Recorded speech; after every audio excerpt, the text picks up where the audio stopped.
Com vocês, Pantim Poético com Adebal Ferreira. Boa noite. Boa noite, obrigado.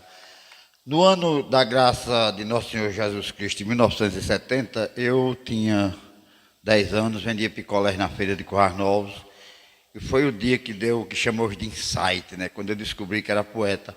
Eu estava lá, vendendo meus picolés, e chegaram dois cantadores de coco, muito famosos da época, Vem Vem e Azulão. E eu fiquei curioso, porque eles fizeram assim, juntou gente, e eles botaram uma bolsa no chão e começaram a cantar coco. Eu vi, clarear, sabe? E aí teve um momento que Azulão disse, Vem disse, eu não mango de ninguém, o meu nome é Vem, eu já engoli um trem, pensando que era um juá. Aí nessa hora eu entrei, eu disse, eu também não mango não, meu amigo eu sou o cão, eu engoli um avião, pensando que era um mangangá. Aí Azulão cantou o coco mais decoreba que tem, que é aquele. Eu cantei pico escorregado, não é cair, é um jeito que o corpo dá. Aí disse, eu cantei em Acari, achar graça não é rir, é um jeito que a boca dá. Eles pararam, menino, quantos anos você tem? Eu disse 10. Já canta coco, eu disse, se fosse esse negócio aí. Aí queriam, vamos levar você. Eu disse, não, rapaz, vou estudar. Para Borborema vai ser um sucesso. Eu digo, você é doido, mãe, não deixa não. Aí, a partir daí eu comecei a vender meus picolés rimando. Rapaz, eu vendia 1000 picolés naquele tempo. Eu ganharia o equivalente hoje a R$200 numa segunda-feira. Aí eu ia para São Vicente, para ser o Corá, vendia 500 em cada um. Eu ganhava no fim de semana o equivalente a R$400 hoje vendendo picolés, né? Então eu sou da feira. Cultura popular para mim é o chão. Se botar num palco vira business. Tem que ser para pouca gente. É a roda da cultura, criar a roda da conversa, né? Então eu estava contando aqui a vocês antes, eu pensei em fazer o que eu chamo de pantim poético, e aí eu falando em performance lá na Cobra, que eu não sou da Cobra, mas me adotaram lá.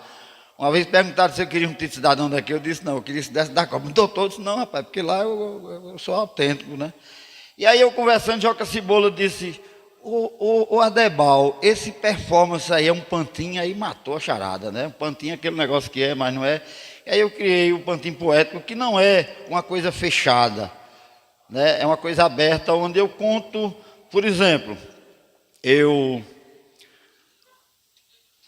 1978, eu estava no campus de Currais Novos, quando o reitor foi entregar o campus.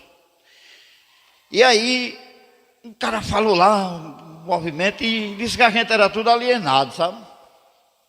Aí eu pedi a palavra, Léo Bezerra me deu, aí eu fui lá e disse desse jeito, só o começo, para muitos anos, eu disse assim, magnífico reitor, pró-reitores aqui presentes, demais autoridades, eu não vim aqui ser decente, se eu aqui elogiar, eu também vou criticar de uma forma diferente. O menino foi uma onda, o próprio Diógenes olhou assim, aí eu disse, todos nós estamos contentes com a comunicação, instalaram um telefone, colocaram um orelhão, mas o esporte não agrada, pois se alguém cair na quadra, rasgar a perna ou o calção, que a quadra era ruim. Eu disse, o reitor já declarou que este é o ano de ouro, até o sistema d'água melhorou, está um estouro, mas porém não é por isso que vamos ficar omissos, queremos mais bebedouro. Porque estourou os canos mesmo, foi uma onda, isso foi um sucesso. E aí, eu comecei a perceber que o cordel tinha, e eu comecei a participar de eventos. Eu estava na Praia do Meio, 75, cantando coco, mais Manuel do Coco, que era um cara que tinha lá do Nordestão. E aí, quando eu olhei, tinha uns gringos olhando, sabe? E eu sou autodidata, sei lá como é que é. Eu aprendi a falar inglês, de verdade, traduzindo as músicas dos Folhas, fazia uma lista aí. Aí eu olhei pro gringo assim, em vez de dizer, eu vi clarear, eu disse, eu vou cantar um pouco em inglês. Aí eu disse assim, and I saw the sunshine, I can't understand, you say you are my friend, you come shake my hand, but you want to fight. Aí todo mundo, I was born in Currais Novos, and when I was born, mommy gave me popcorn, so I stopped to cry. My name is Adebal, I live in Natal, it's so far from away, Xangai. Aí foi uma onda. Quando eu terminei, aí Manuel disse, como é aquela história de Currais Novos? Eu disse, eu nasci em Currais Novos, estava chorando, mãe deu pipoca, eu parei de chorar. Eu disse, não rima não, eu disse, was born em Currais Novos. Você está fora, é inglês, cara. E aí os gringos adoraram isso, sabe? Aí começou aquela onda lá em Natal, e um dia eu soube que no IFRN, que era Cefet no tempo, alguém disse assim, quem é o melhor professor de inglês de Natal? Eu disse, rapaz, eu vim da Adebal cantando coco em inglês na praia. E aí, gente, eu fiz da poesia isso, né? Eu comecei a perceber, aí eu Comecei a fazer meus processos inversos. Ronaldo Cunhal Lima tinha feito um habeas pinho, só uma petição para soltar um violão na madrugada. Ronaldo, um poeta, infelizmente aquela história de atirar no cara foi terrível, mas aí eu peguei isso e fiz em Currais Novos, em 1993, do jeito que eu estou dizendo aqui. Que Deus só me fez pobre e feio, mas fez sabido, com a memória boa danada. Se fosse pobre, feio e burro, está lascado, né? Eu sou a lei da compensação divina. A mulher disse, o senhor acredita em Deus? Eu disse, demais. Deus gosta muito de mim, porque me fez assim, mas fez sabido, né? O cara... Aí eu disse, cara, numa briga, né? Sofreu 3 facadas em seu coração e desferiu 4. Veja que jogo dramático, né? E o doutor Cristóvão, na época, disse, Adebal, você trabalha na FETAR? Nesse trabalho. Rapaz, tem um processo aqui de um trabalhador de seu coração que está preso e não tem advogado, não tinha defensor público naquele tempo, e vai ficar aí que ele foi preso em flagrante. Aí eu levei o processo e gostei, doutor Cristóvão, eu vou fazer. Aí eu só disse isso que eu vou dizer a vocês aqui. Foi uma revolução. Eu disse assim, o povo espera aquele negócio, né? Aí eu disse, excelentíssimo doutor Cristóvão Praxedes, juiz deste júri presidente, nobre doutor Cesário Nobre, acusador competente, excelentíssimos senhoras e senhores jurados, hoje de fato magistrados, senhoras e senhores aqui presentes. Isso foi uma onda, sabe? Todo mundo. Aí eu disse, hoje o povo da minha terra tem o dever ético e moral de fazer justiça a Roque aqui nesse tribunal, por não ter ele praticado o homicídio qualificado, como foi denunciado pelo promotor local. Aí foi que causou, né? Disse, no fatídico mês de agosto do ano 93, às 11 horas do dia 18 daquele mês, o réu aqui acusado foi pela vítima atacado e ferido mais de uma vez. Foi no bairro Casa Velha, na saída de Cerro Corá, onde a vítima, naquele dia, depois de se embriagar, agrediu o acusado, que depois de se ver furado, foi obrigado a matar. E peguei o processo assim, solenemente abri, e disse, há um exame de corpo de delito neste processo acostado, dizendo as folhas 19, que Roque André foi furado no pulso, no peito, no abdômen. Foi um milagre este homem não ter sido assassinado. Meu amigo, foi uma onda, aquele silêncio assim, todo mundo. Aí eu disse, olhei para o promotor e terminei dizendo assim, mas disse, Vossa Excelência, na denúncia que o réu aqui acusado, por motivo de somenos teria a vítima matado, faltou o doutor dizer que quem mata para não morrer não deve ser condenado. E me calei. Aí foi uma onda, sabe? Ninguém nunca tinha feito isso. Aí o juiz, doutor Cristóvão, olhou para o doutor Cesário, que ele, quando me veio hoje, ainda ri com isso. Ele era um cidadão de Florânia, falava bem grosso aí. Vai a réplica. Aí, vai a réplica, falou, não, excelência. Aí eu fui tomar um cafezinho enquanto ajeitava a sala, ele bateu aqui no meu ombro, eu me virei, disse, meu caro jovem, veja que onda, você sempre faz assim? Aí eu disse, faço. Ele disse, me permita, você é muito sacana, como diabo eu vou responder isso? E aí eu ganhei o júri e comecei a fazer. O júri todinho fiz aqui, fazia em todo canto. E eu comecei a perceber, cara, que o cordel era uma coisa fantástica, e é realmente, é uma linguagem popular. Como o júri é popular, eu nunca usei os data vênia da vida, eu sou contra esse latinismo, sabe? Data vênia, que você não pode dizer nada com o outro, mas se dizer data vênia, pode dizer o que quiser, que história, né? Vossa Excelência não disse data vênia, que história, cara, que conversa. Aí, eu chamando Vossa Excelência, a promotora chateou-se, você está repetindo tanto porque eu disse, porque Vossa Senhoria é uma excelência, eu sou um cara excelente, eu tirava onda demais, né? Eu fui fazer um júri em São Paulo do Potengi, um júri. Zé da Caerne era um cara raquítico da Caerne que era alcoólatra. E ele estava passando num bar e um brutamontes da cidade disse, vem cá, Zé. Aí ele foi. Deu uma dose, quando o Zé tomou a dose, ele pegou a mão de Zé e bateu na cara dele, sabe?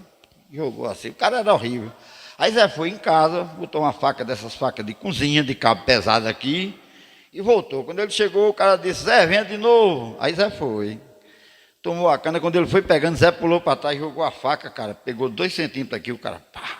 Aí eu fui fazer esse júri, e a promotora disse, doutor Adebal, daqui a pouco começa com o teatro dele. Eu disse, obrigado, excelência, você fazer teatro não é fácil, não. Que história é essa? Tá? Obrigado pelo elogio. Aí eu comecei a jogar a faca na parede, sabe? Ela disse, está vendo? Eu disse, não, doutor, eu estou fazendo física. Eu estou arremessando esta arma que o meu cliente Zé jogou no Brutamontes, que a senhora está defendendo a memória, e se vocês perceberem, eu jogo 10 vezes, ela bate o cabo primeiro, porque ele é mais pesado. Mas o Brutamontes deu azar, bateu a ponta, furou só 2 centímetros. Era o dia dele, doutor, e todos somos predestinados. Eu tirava onda, sabe? E eu fazia isso com naturalidade. Porque o júri é popular, é o único lugar do poder judiciário reacionário, atrasado, que o povo participa e o povo não gosta, cara. Quem julga no júri é o trabalhador, sabe? Não é. A gente vai lá e adorava o júri por isso, mas nunca defendi quem matou pelas costas. Eu só defendi o cidadão que no lugar dele eu fazia a mesma coisa, senão eu não pegava. E eu fui autônomo. Eu nunca quis fazer concurso porque eu nunca trabalhei para estuprador, acusado de estupro, para vendedor de traficante, né? Não era o usuário. E nem estuprador e nem assaltante à mão armada, porque eu fui assaltado 2 vezes, é horrível, você sente uma porcaria vendo o cara disparar. E eu prezei por isso 30 anos, eu tenho a dignidade de dizer isso. Eu não me vendi o sistema nunca, consegui entrar nele por dentro e fazer diferente. Então, para não ficar muita conversa, porque eu gosto de conversar, viu? Disse que Deus deu 2 ouvidos e uma boca para ouvir mais do que falar. Eu disse que a boca tem que falar mais para empatar com os ouvidos. Aí deixa eu lhe dizer aqui, o meu nascimento, todo poeta, ele conta as vantagens, sabe? É do poeta popular. E eu conto assim, sou poeta, cantador, e o meu verso é profundo. Para contar as coisas em verso, eu sou primeiro sem segundo. Para mostrar quem eu sou, recitar agora eu vou no menor palco do mundo. Sou advogado, poeta, cordelista, brincante e cantador da Irmandade dos Galegos Feios, sou o precursor. E agora, neste momento, vou contar meu nascimento quando mamãe sentiu dor. Como João Grilo, eu nasci uma noite de lua, mas não teve vulcão, teve uma briga na rua. E lá pelas 2h30, uma pessoa se aperreia e aí saiu correndo nua. Deu engasgado agora, mas vai. Quando a parteira chegou, que ouviu mamãe gemer, disse, filha, tenha calma, que o moleque vai nascer. Mamãe entrou pelo canto, fizeram cesariana e ela só faltou morrer. Cortaram o bucho de mãe sem dar anestesiada. Quando foram pondo a mão, disse, eu dei uma pernada. Esculambaram comigo, mas o laço do umbigo eu torei de uma dentada. Saltei de cima da cama, caí de coca no chão. Nisso a enfermeira correu, sofreu um trupicão. Foi quando disseram assim, ele já nasceu feinho, quando crescer vai ser o cão.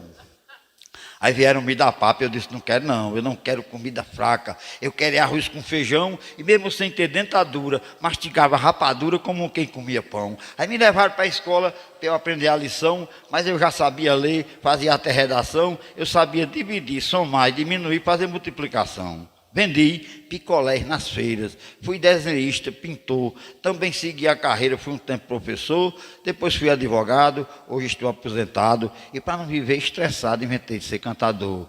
E a vocês eu agradeço estarem prestando atenção à história desse galego, que é o mais feio do sertão, e agora que eu contei tudo, fui o cara mais sambudo que nasceu nessa nação. Esse é o nascimento do galego feio, Adebal Poeta. Essa história de galego feio tem uma questão política por aí, é contra a ditadura da beleza global, diga aí. E não é para a gente ganhar dos bonitos não, que a gente não ganha não, é para a gente reconhecer a feiura como deficiência estética facial. Aí veio o ajuntamento meu com Marilu. Quando eu fui pedir Marilu, eu pedi em verso. O verso foi tudo para mim. Eu cheguei, estava na cobra, aí eu disse assim, Zé Anjo, o dia está bonito, o céu amanheceu azul, eu já tomei muita cachaça, da qualidade pitu, e essa conversa toda é para lhe pedir Marilu. Nisso o Zé Anjo gritou, Nazinha, vem cá, para escutar a conversa desse galego Adebá, que está me dizendo aqui que hoje veio nos pedir para com Marilu casar. Aí eu fui casar no Alecrim, eu não esqueço aquele dia, quando o juiz chegou todo cheio de ironia, cantarolando contente, querendo mangar da gente. Amanhã vai ser outro dia. Aí nisso eu disse, doutor, agradeço a ironia, mas um poeta que nem eu rima bem com fidalguia, e eu peço a vossa excelência para agora em vossa presença dizer uma poesia. Ele disse, diga. Aí eu disse, que diabo de casa é essa que muda a vida da gente? Eu cheguei encabulado, mas mesmo assim estou contente. E Marilu, animada, ainda dava uma risada, sorria e mostrava os dentes. Aí o juiz ficou sisudo, olhou para ela e para mim, fez umas perguntas lá, a gente respondeu sim, ele nos declarou casado, eu fiquei tão emocionado, eu cheguei, eu ficou estirado meu cabelo pichainho. Os amigos, os parentes, o ambiente contente e todo mundo animado. Foi quando eu pensei ligeiro, lasquei, mentei solteiro, já estou saindo casado. São 40 anos, 39 anos dessa nossa juntação. Dela nasceram 3 filhos, cordas do meu coração. Liz Débora, Ana Paula e Paulo Victor, os moleques mais bonitos que nasceram no sertão. Eu chamo, ela não gosta não quando eu digo assim, é o romance do príncipe do Pichain com a princesa do reino da perna fina. É uma onda, mas é legal. Aí o exame de próstata foi outra onda, foi um momento assim marcante. Eu fui fazer a primeira vez. Quando eu terminei, eu fiz essa rima que eu vou dizer aqui. Eu não entendo como eu tive essa facilidade de memorizar as coisas. Se é um negócio que eu gostar, eu decoro. Depois eu vou dizer uma de hoje no ônibus, um cobrador chato.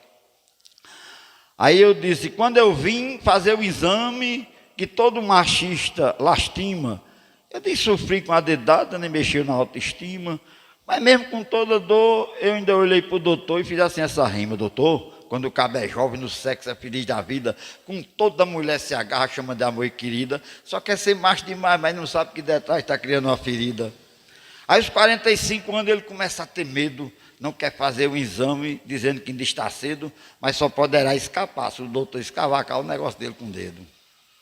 Se você disser que dói, eu digo que não dói não. Se tiver algum problema naquela posição, com as pernas reganhadas, esperando uma dedada, pensa na situação.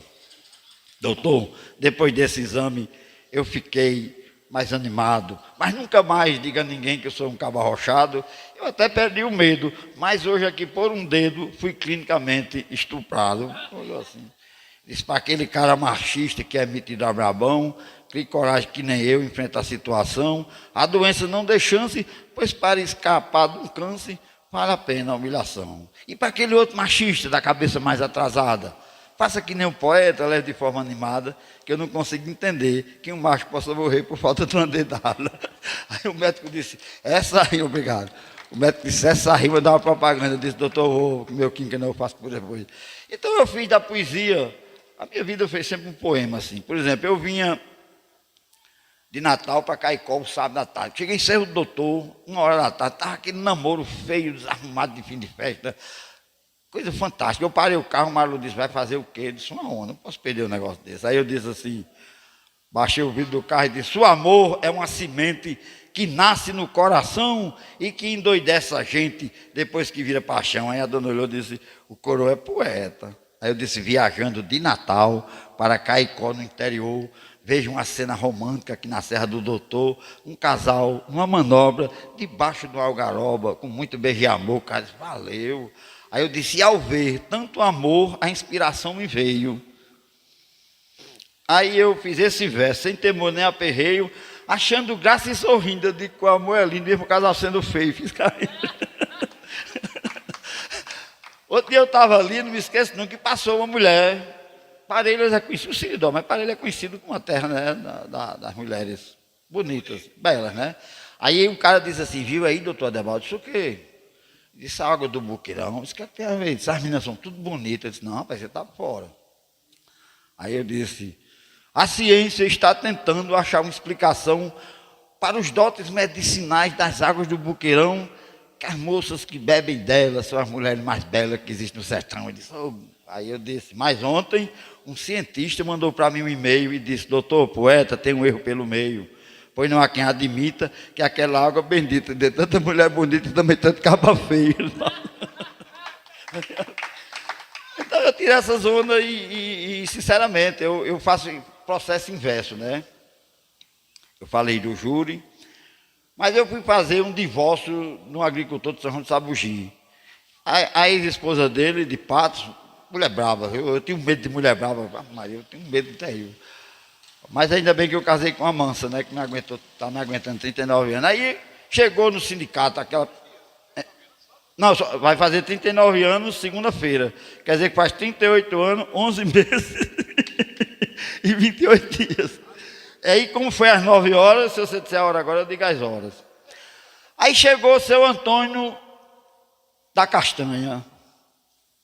Lá, doutor Adebal, a mulher quer tomar meu aposento, a metade, disse que eu sou rico, tenho um castanho. Eu peguei, disse, seu Antônio, eu vou fazer essa defesa. Aí eu fui para Patos, levei a defesa em verso. E quando eu cheguei lá, em Patos todo mundo gosta de poesia na Paraíba, o juiz quando viu, mostrou o promotor, mostrou o advogado dela. Aí, ele não tem isso no processo não, mas ele disse até assim, doutor Adebal, quer dizer alguma coisa? Eu disse, quero. Aí eu disse desse jeito, Francisco Agostinho Gomes, aposentado rural, pede que seja de graça este feito processual, porque seu advogado, mesmo vindo do outro estado, está sendo remunerado pelo órgão sindical. E o requerido Agostinho, que o grande santo não é, hoje possui 3 meninos que arranjou com outra mulher, diz que não tem cabimento dar os 50% que Dona Maria quer. A mulher foi olhando para mim. Eu disse, e sabendo que com Maria não dá mais certo o consórcio, para não ficar indo e vindo sofrendo com esse negócio, ele pede a Vossa Excelência que na sua competência decrete logo o divórcio. A mulher disse, doutor, me esse advogado e bangadeiro foi embora. O juiz deferiu os 20%. Então, outro dia eu estava aqui em Jardim e aprendi com um cara lá em Natal que é bem engraçado, que ele é oficial de justiça. Ele, doutor Adebal, tem um processo SF e o TSF. Aí eu disse, o que é, cara? SF é sem futuro e TSF é totalmente sem futuro. Processo na pequenas causas que fala de chifre, meu amigo, é horrível.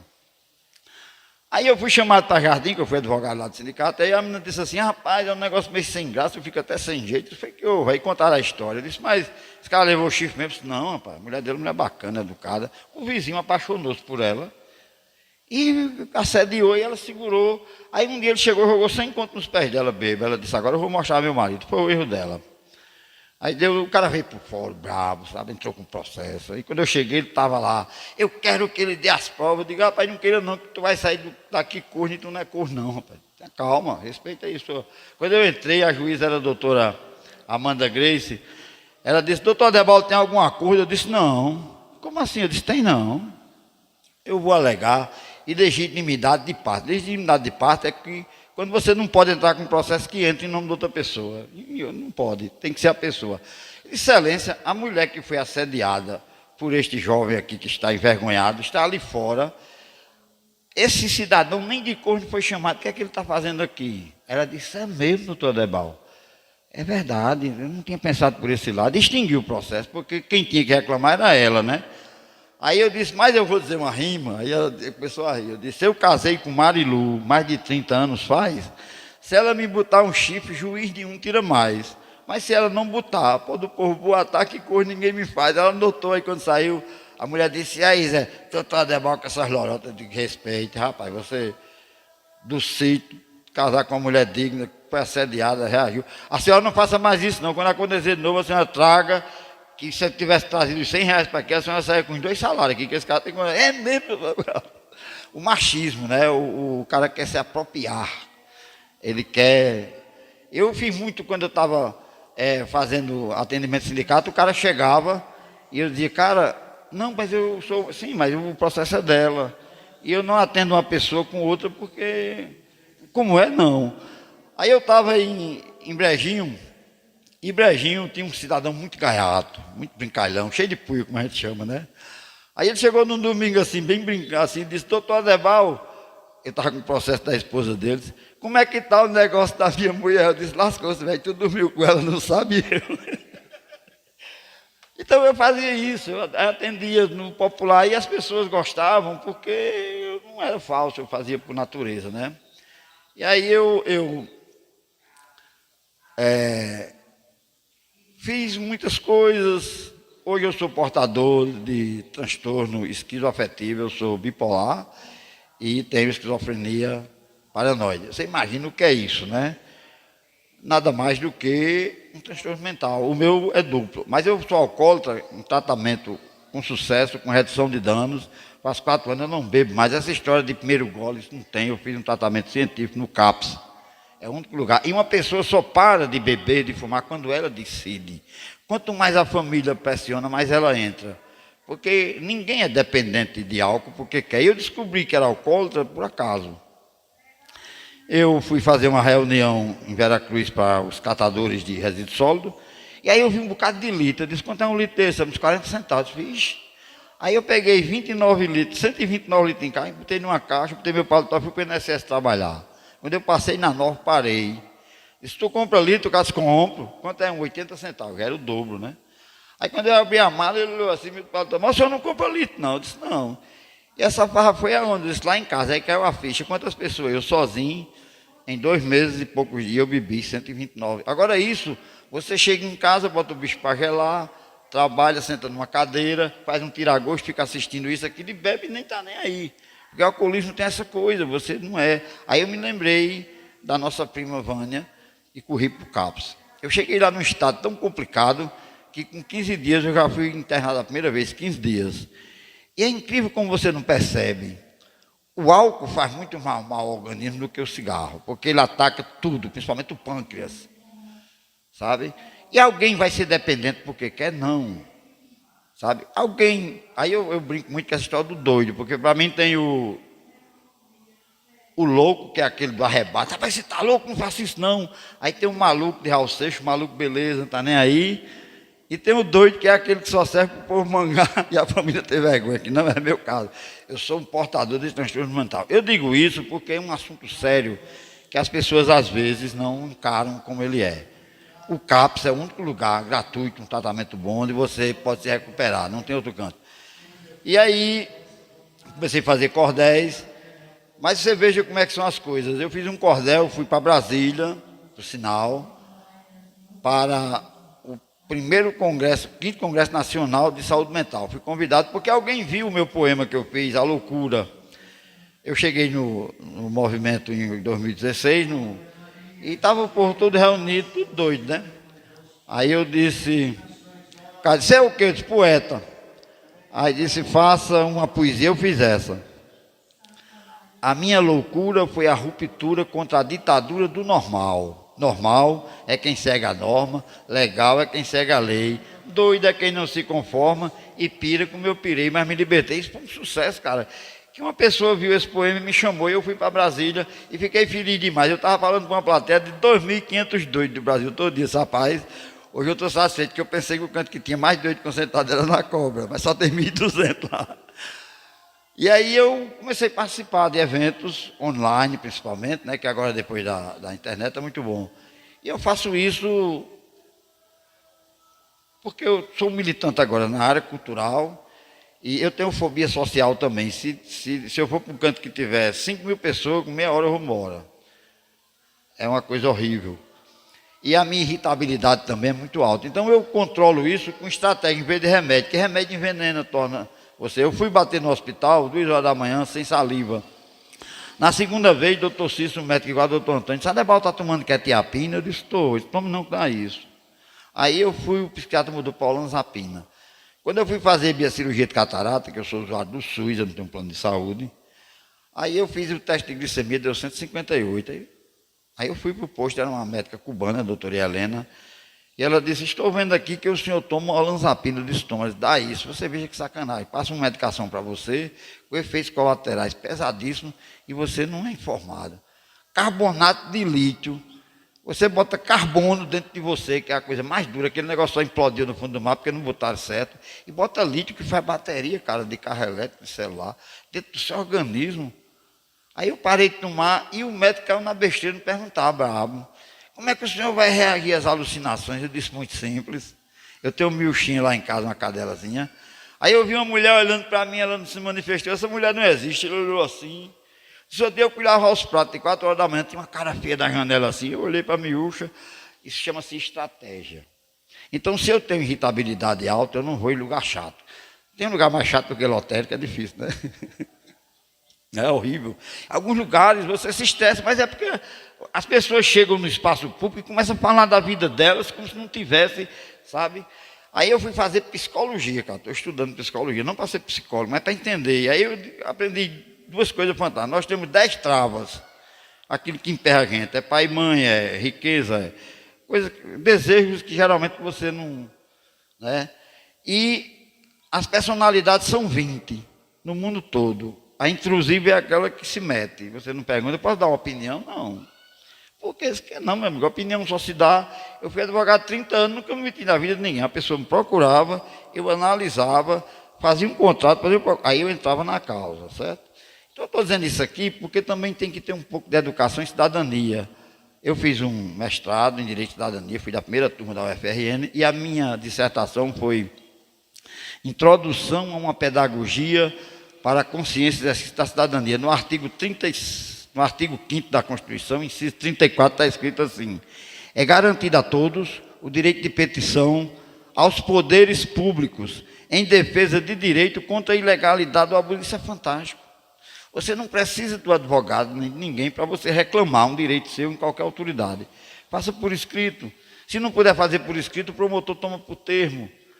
E é fantástico, porque funciona.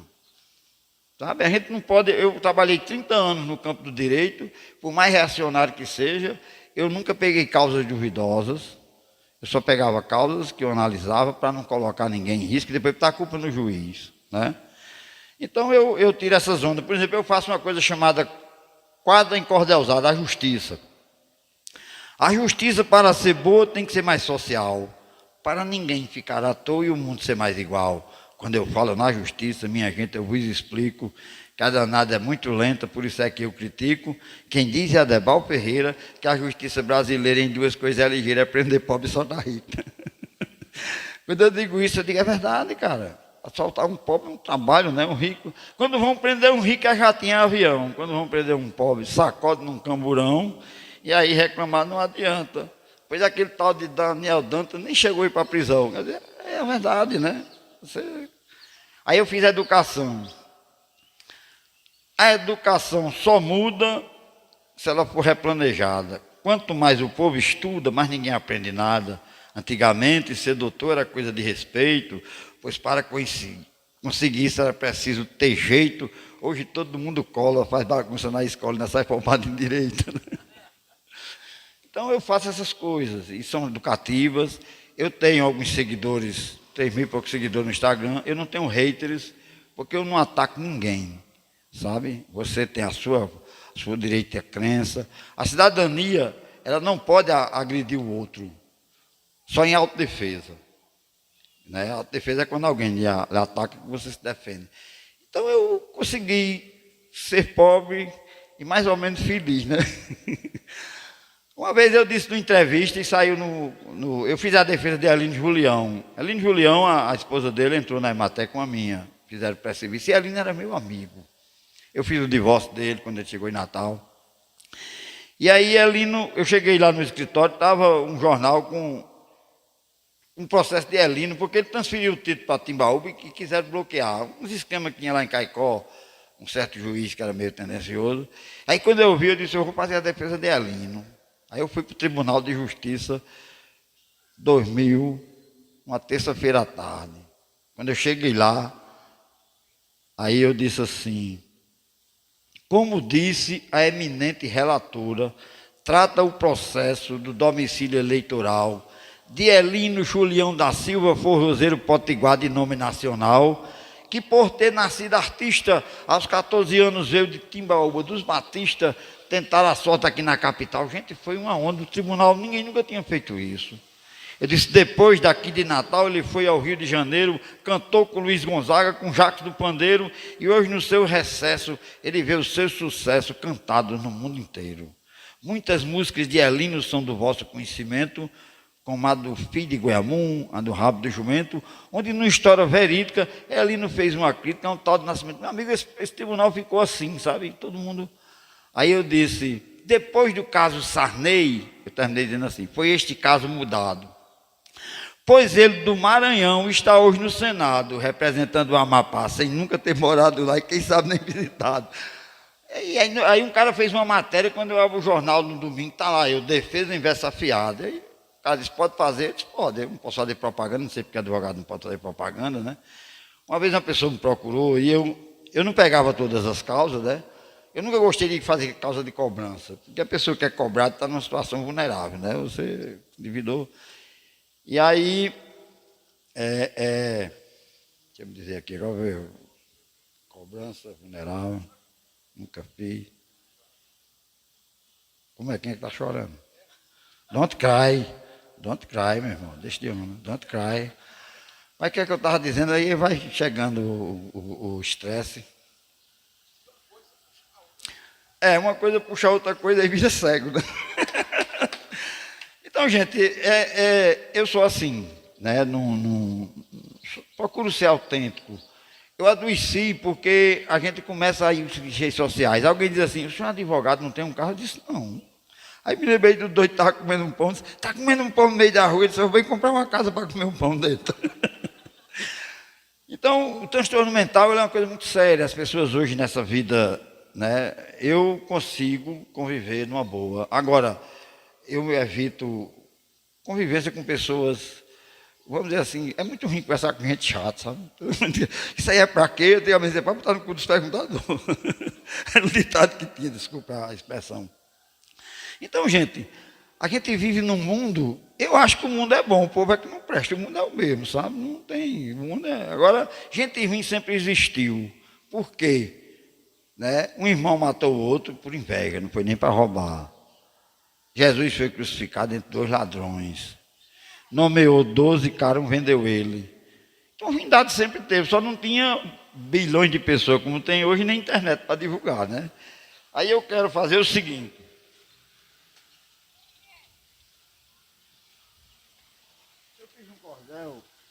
Eu fiz um cordel sobre a paixão de Cristo de Carnaúba. Que se eu tiver legal, eu vou para lá. Quinta-feira, eu vou tentar recitar lá pelo meio, tirando onda. Deixa eu ver aqui, porque...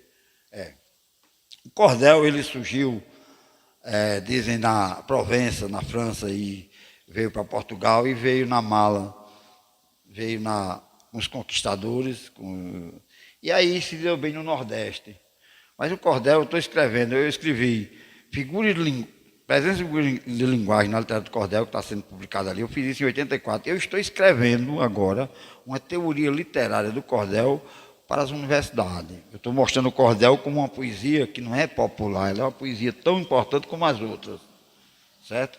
Aí o poeta terminou dizendo assim, longe é um lugar que não existe. É o ministro, ele não sabe olhar pau do céu. Não. E a poesia é isso, a poesia é um estado de espírito, cara. Porque você se desarma. As cantorias, como era antigamente, eu fiz umas coisas com os para-choque de caminhões. Aí eu vi um assim, o sol nasce para todos, mas a sombra dos... Vê que sabedoria, né? O sol nasce para todos, mas a sombra do sabido disse assim, o homem vive queimado desde o tempo da infância, porém diz que é elegância ter o corpo bronzeado. Do rude ao educado, todo mundo quer ter partido, né? Ninguém mais quer fazer acordo. O sol nasce para todos, mas o mundo é do sabido. Então, essa coisa de você fazer a poesia, e no dia que eu namorava com uma figura aqui numa cidade, do Siridó, e eu passei a sexta-feira da paixão, bebendo com os meninos, tomando vinho, né, que a gente tem essa história, e cheguei lá à noite, com um despacho, né, e levei um carão danado. Ela disse, você estava onde? Eu disse, estava com os meninos. E eu aqui sozinha, mãe foi não sei para onde, eu disse, ó, adivinha. Eu fiquei pensando logo, até por dizer essa galega. Aí quando ela terminou bem braba, eu tenho medo de mulher brava, viu? Eu disse, presta atenção, que eu acho que essa foi a primeira paixão que acabou numa sexta-feira do paixão por causa de um carão e foi embora. Aí no outro dia ela ligou e disse, não, a rima lá era sério. O que isso era? Aí um dia ela estava na universidade e um professor estava lendo essa negócio de Aline Juliano. Disse, olha, tem um advogado que faz processo inverso. Ela deu uma crise de riso. Ela me contou depois aí, o que é que estava vendo? Ela disse, é porque esse danado acabou o namoro comigo com a rima. Então a rima foi o meu insight, insight, olha que nome chique, né? Insight. E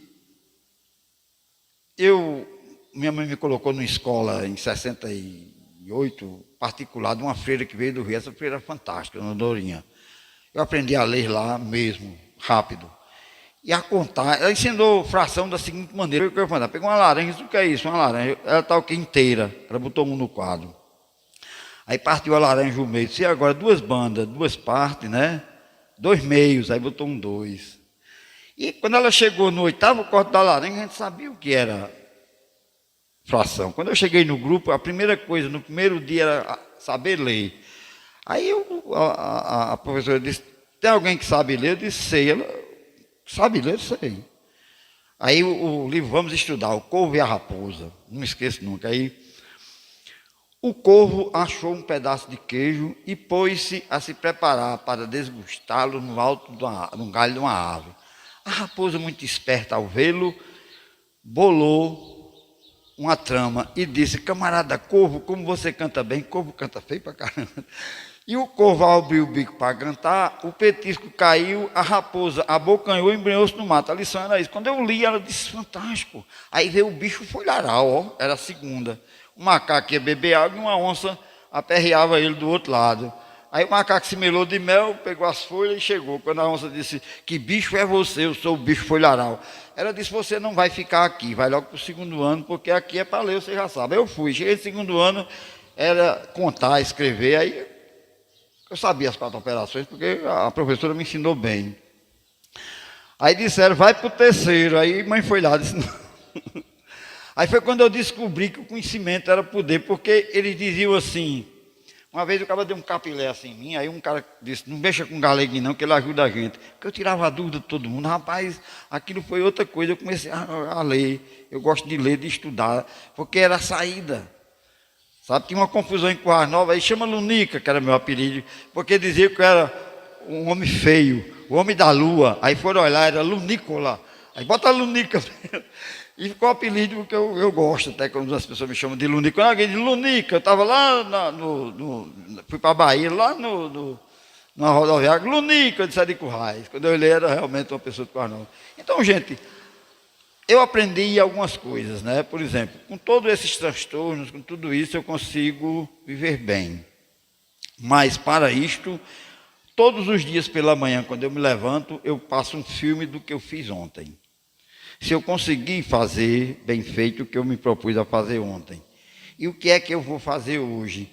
Eu sempre tenho cuidado de não ter feito mal a ninguém e nem pensar em fazer. É muito difícil quando você decide que a narrativa do outro é do outro, cara, não é minha. Sabe? Aí a personalidade intrusiva é essa que quer entrar e dizer como é que você deve ser. Você quer arrumar um neto ligeiro, diga à sua filha que não namora com um cara que você arranja bem ligeirinho. Minhas filhas foram educadas de outra maneira. E eu dizia: minhas filhas, o afeto é a coisa mais importante. Namorar é muito bom, principalmente com quem presta. Com quem não presta é um problema, mas quem vai escolher é vocês. Meu filho, eu dizia a ele: se tu engravidar alguma menina, tu vai assumir. Ele nunca, meu filho é casado há mais de 10, não deixa a esposa dele em casa para ir beber com ninguém, sabe? Então eu consegui quebrar os tabus da sociedade burguesa ocidental cristã. A Bíblia diz em Mateus 2:7, diz assim: não julgueis para que não sereis julgados. Olha que linguagem bonita, né? Aquilo com que julgardes os outros voltará contra ti. A lei do retorno está lá, a Bíblia é muito sábia. Pena que as pessoas não, muitas vezes botam debaixo do braço. E eu procurei, eu gosto da Bíblia, os livros de Eclesiastes, Cantares de Salomão e Provérbios, são livros sábios.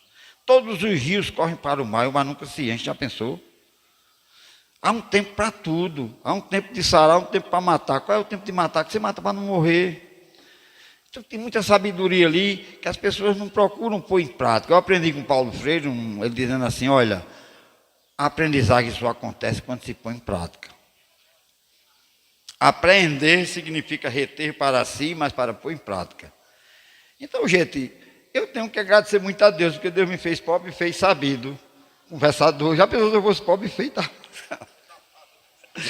Então, como se trata de sexta-feira, Semana Santa, eu vou ler um cordel aqui sobre a paixão de Cristo em Carnaúba dos Dantas.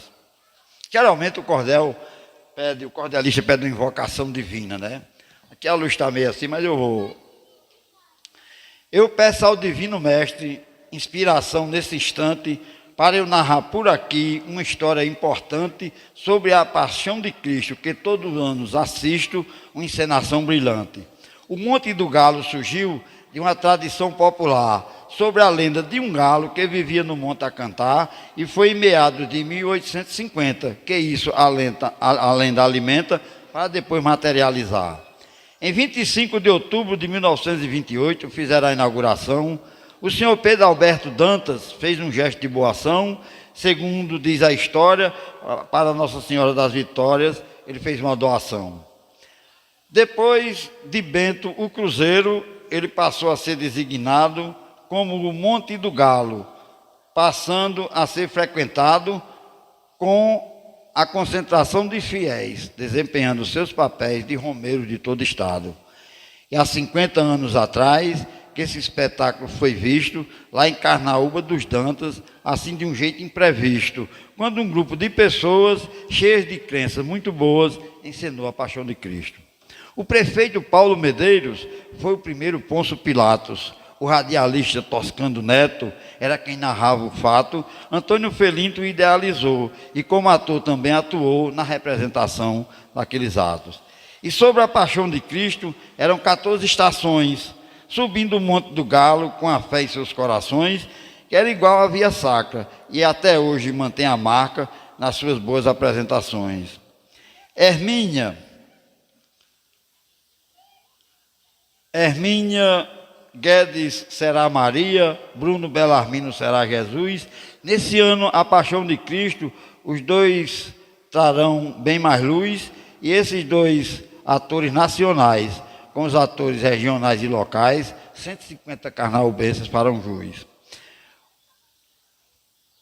E o espetáculo será realizado a 17 e 18 de abril, na quinta e sexta-feira santas, datas importantes no Brasil, e será então que no santuário que Jesus sofrerá seu calvário. Durante a Páscoa judaica foi que a paixão ocorreu, quando Jesus Cristo estava no momento infeliz seu, e seus discípulos também estavam em Jerusalém quando o fato aconteceu. Jesus entrou na cidade, montado em um jumento, cumprindo a profecia do Antigo Testamento, foi muito bem recebido pela multidão, aplaudido com todo merecimento. Antes dele ser preso, a última ceia celebrou, instituiu a comunhão. Foi então que anunciou que um deles o trairia, que depois aconteceria do jeito que ele falou. No Jardim das Oliveiras, que após a última ceia, foi preso pelos soldados, que deles o ódio incendeia, vindo de Judas Iscariotas, levado ao sumo sacerdote, que pôs Jesus na cadeia. Interrogado por Caifás, Jesus foi lançado à sorte, mas como filho de Deus, Cristo se manteve forte. Duramente interrogado e por Caifás condenado, que decretou sua pena de morte.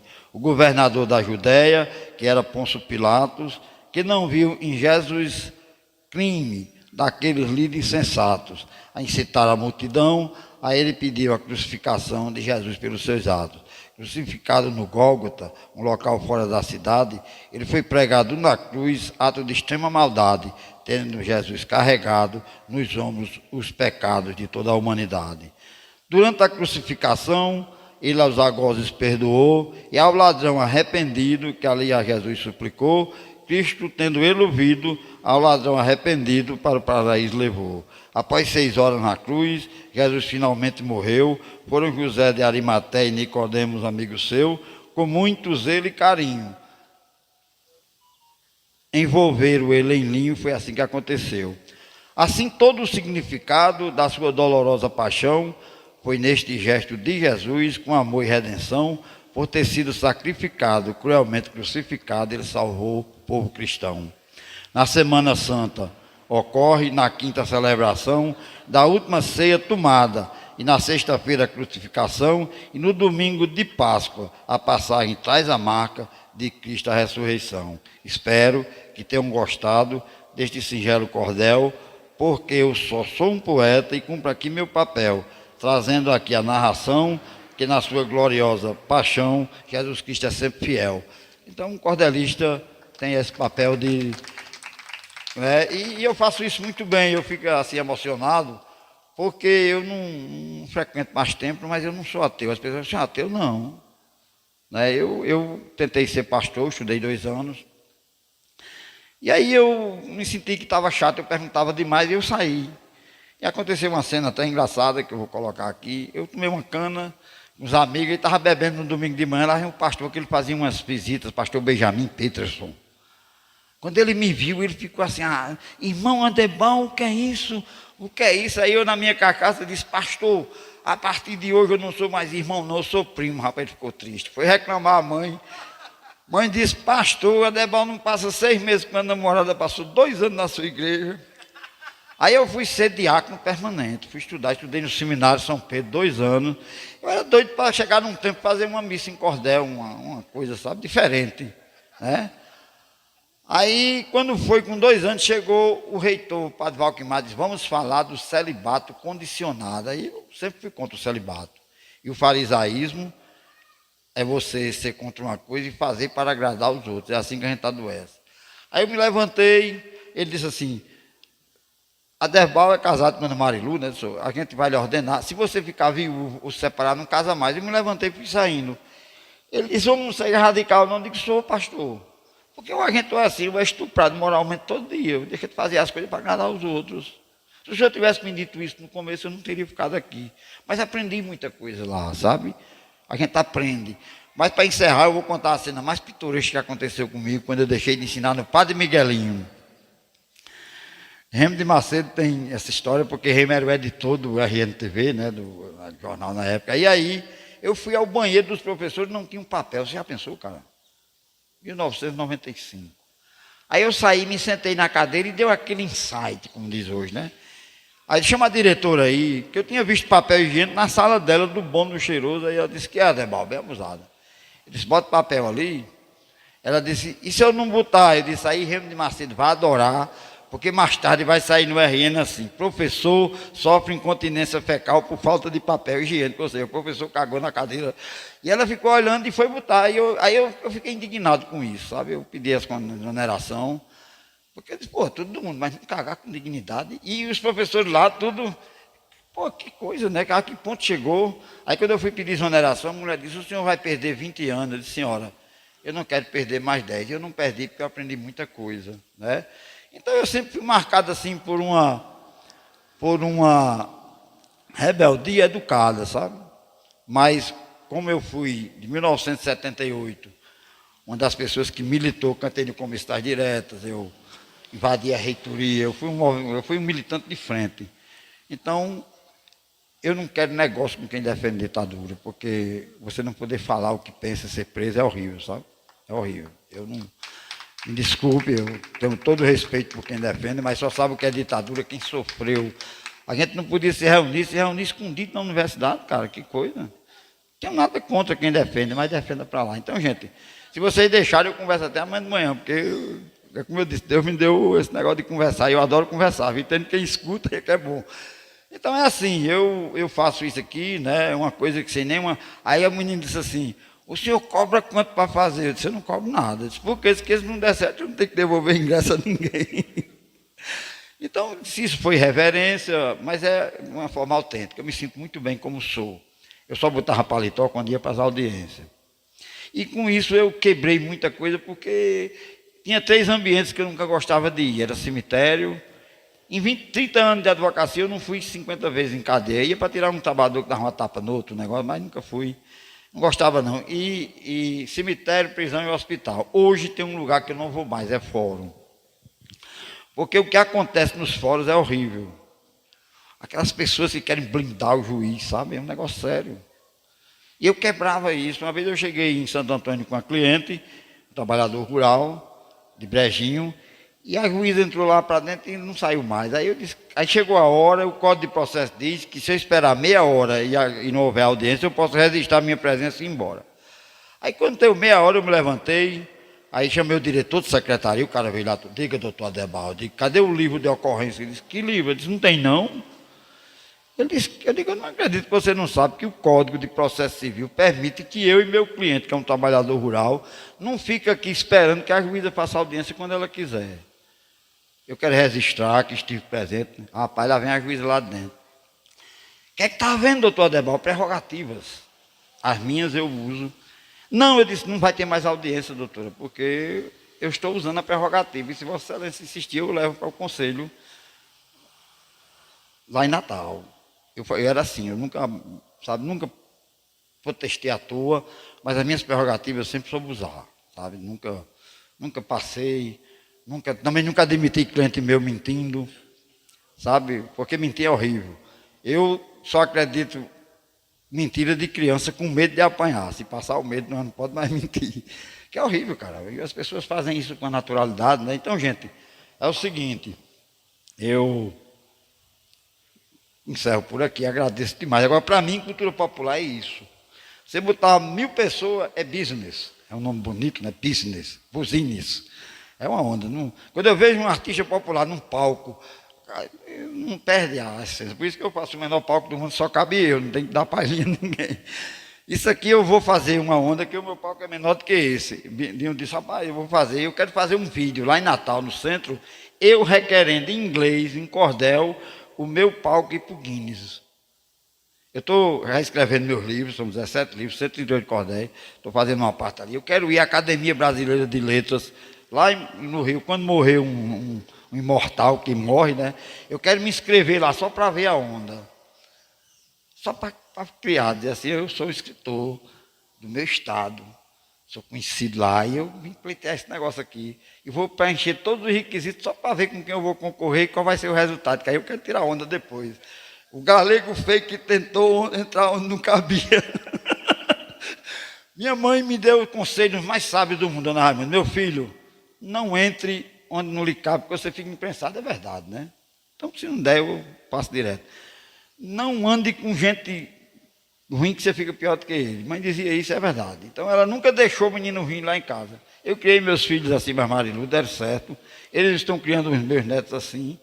A gente não pode tentar fazer com que o filho faça as coisas que a gente quer. Isso eu chamo de colonialismo personal. Eu não quero catequizar para que ninguém pense como eu penso. Você paga imposto, você mantém o sistema, você vota, você legaliza a gestão, então você tem um livre arbítrio. Aquilo que eu puder fazer, que não prejudique ninguém, eu faço. Está na Constituição Federal, certo? E a Constituição, ninguém sabe, é por um verbo. A República Federativa do Brasil, aí diz assim, formada pela união indissolúvel dos estados, municípios e Distrito Federal, se constitui no Estado Democrático de Direito. Todas as constituições do mundo têm essa palavra, se constitui. A República Popular da China, todas elas têm, mesmo que não sejam democrata, tem. Então, aí diz assim, e tem como fundamentos, a soberania, que não é a soberania de país, é a soberania minha, de fazer aquilo que eu desejo fazer. Eu sou soberano nos meus quereres. 2, a cidadania. Cidadania não tem conceito, cidadania é um sentimento. Eu pago imposto, eu voto, então eu tenho direito. Desde que eu não violo o direito do outro, eu tenho direito. 3, a dignidade da pessoa humana. Isso é incrível, cara. Quando eu vi hoje, eu vou terminar dizendo isso, eu vinha no ônibus e um cobrador chato. Uma senhora de idade fazendo perguntas, e ele chato. Aí quando eu fui descer, eu disse assim, cobrador, você me diga por que é que está estressado? Sua maneira de falar me deixou indignado. Não fale assim com a gente, porque a gente é cliente, merece ser respeitado. Menino, o homem bateu palma, ele encabulou. Eu gosto de usar a poesia nessas horas também, sabe? O cara, rapaz, cara, o que está aí? Aí eu vou fazer uma rima e fiz. Disse do ano com essa rima, ele ficou meio sem graça, o motorista disse, eu não disse a todos, cara, quando tu estiver assim, não vai trabalhar não, que é um direito seu, mas quem está pedindo favor a você não, essa empresa presta serviço, entendeu? Então é com isso que eu termino dizendo que agradeço, né, a presença de vocês, porque para mim é importante essa liberdade de fazer para o público que eu quiser e que eu dispuser, certo? Tanto que eu gosto de fazer assim, eu me senti bem hoje, quando eu faço isso, o meu transtorno mental alivia um pouco, porque fazer como diz o outro, doido é complicado, mas fazer como diz o outro, o meu foi a libertação dessas coisas, desses clichês, cara. O senhor tem carro? Não, não. Sabe, as pessoas começam a querer, rapaz, vamos não sei para onde, leva o senhor. Não, cara, eu não vou não, por quê? Porque eu não sou assim, eu sou diferente. Eu morei na Praia da Ridinha, 8 anos, e quando saí de lá, vim morar na Cobra. E alguém disse assim, você vai acabar com a vida social dos seus filhos. Lá, eles me agradecem hoje, porque lá eles aprenderam. Eu fui professor da Cobra, voluntário, juntei umas pessoas e fizemos um trabalho lá durante 2 anos. E eles passaram no vestibular, sabe? Eu gosto de fazer assim, né? Porque o Fagner diz que quem é rico mora na praia. Eu fui morar na praia, só tinha Marizia, que é rico mora. Então, gente, é assim. Muito obrigado, viu? E não sou feio nem sou bonito. Viva Santo Expedito e tenho dito.